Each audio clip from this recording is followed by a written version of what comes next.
विनायक जी की कहानी। गणेश जी भगवान की जय। एक माँ बेटी थी। वे रोज सूरज भगवान, विनायक जी, पथवारी माता, तुलसी बड़ देवता की पूजा करती थी, फिर भोजन करती। ऐसा करते करते बहुत साल बीते। एक दिन बेटी को देखने वाले आए। बुढ़िया ने कहा, मेरी बेटी के नियम बहुत है, जो निभाएगा उसे ही मेरी बेटी दूंगी। तो लड़के वालों ने पूछा कि तुम्हारी बेटी के क्या नियम है। बुढ़िया ने सब बात बता दी। लड़के वाले बोले, हम उसके नियम निभा लेंगे। शादी हो गई, बेटी ससुराल आ गई।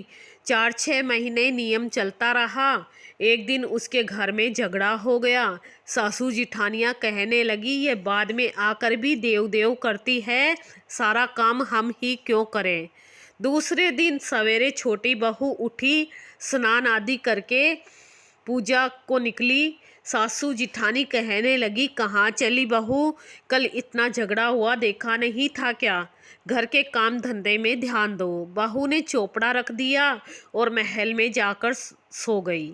भूखी प्यासी 2-3 दिन तक सोती रही। भगवान सपने में आए, बहू सोती है या जागती है। बहू बोली, चिंता में हूँ। भगवान बोले, तेरी चिंता मिट जाएगी, उठती क्यों नहीं, खाना क्यों नहीं खाती है। बहू बोली, कैसे खाऊं, सासू बाहर जाने नहीं देती, पूजा हो नहीं सकती। भगवान बोले, घर में ही देवता है। बहू उठी, कमरा खोला और अलमारी खोली। देखती है कि विनायक जी खेजड़ी के झाड़ के नीचे बैठे हैं। पथवारी दही दूधों में हिंडोले ले रही है। 7 घोड़ों के रथ पर सूरज भगवान चमक रहे हैं। तुलसी माता हरी भरी बैठी है। बड़ देवता, पथवारी, पीपल देवता सारे ही है। वो नीचे गई, जल कलश व पूजा का थाल लाई, पूजा करी, कहानी कही, हुकारा भगवान ने दे दिया। नीचे आकर जीमने बैठी।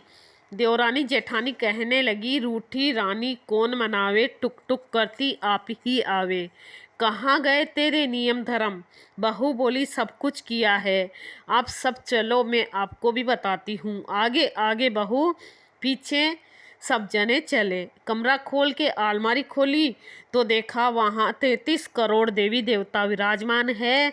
सासू उठकर बहू के पैर पड़ने लगी तो बहू बोली, सासू जी आप सब देवताओं के पैर पड़ो, मैं आपके पैर छूती हूँ। हे भगवान, बहू को दर्शन दिए वैसे सबको देना। विनायक जी महाराज की कहानी। जय श्री कृष्ण।